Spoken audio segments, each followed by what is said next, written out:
Okay, I'm going to tell a scary story in the scary pumpkin head really quick. It was this time last fall, I would say. I was running errands at Marshall's, errands, sniffing candles.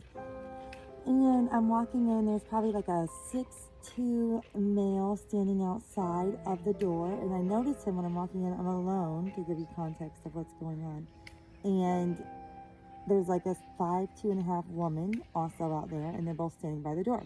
But they're not coming in, they're not going out. And I'm just like, oh, they're just standing out here. Interesting. Which I don't even usually notice that kind of stuff. I'm just running in. So then I'm walking on the aisles, and I start to see just the 6'2" man that was outside being on the aisles with me. And I was like, oh, I saw that guy outside. So the woman's not with him. And I see him on every aisle, see him on every little aisle. And anybody that shops at Marshall's knows that the aisles are really small in the back. So he was by the back with us.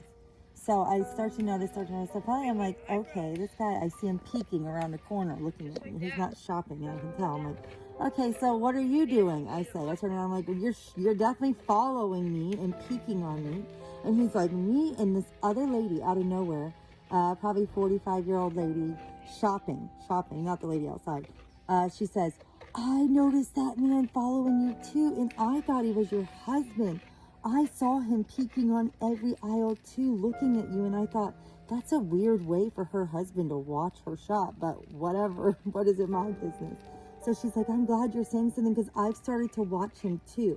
So at this point, he's feeling like super attacked because he hears us both, and I'm like, well, thank you for that. And she's like, no, I've seen it, it's happening.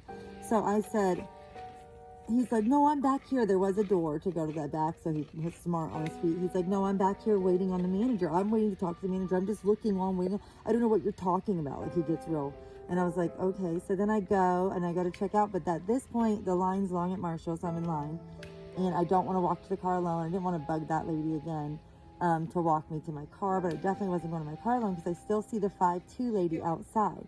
Well, I'm in line, I see the 5'2" lady come in. I see the 6'2" man still in the store, the one I freaked out on. And he's in the men's shirts, just going through shirts, looking around, and watching him. He doesn't know where I'm at. And I'm in line, so he's not looking at the line. So I'm seeing that, and then I see that woman come up to him, and they're on the phone, but they're both on a phone. So she's coming towards him, but then she takes a right, and then he's like, sees her, and they're like making contact. So then I'm like, okay, I'm definitely not going to my car alone. Oh my gosh, I hope they haven't tracked my car. You know how our brains get going this woman. So I go to check out, and the manager's there, and I say to her, I didn't know it was the manager. I just said, hi, is the manager here? And she said, I'm the manager. And I said, well, there's a man that's in the back that's been waiting on you. I said, he says that he's been waiting on you. There's this guy, I think, that's following me, but he says he's waiting to talk to you. She said, no one has asked to talk to me today at all. I have no request.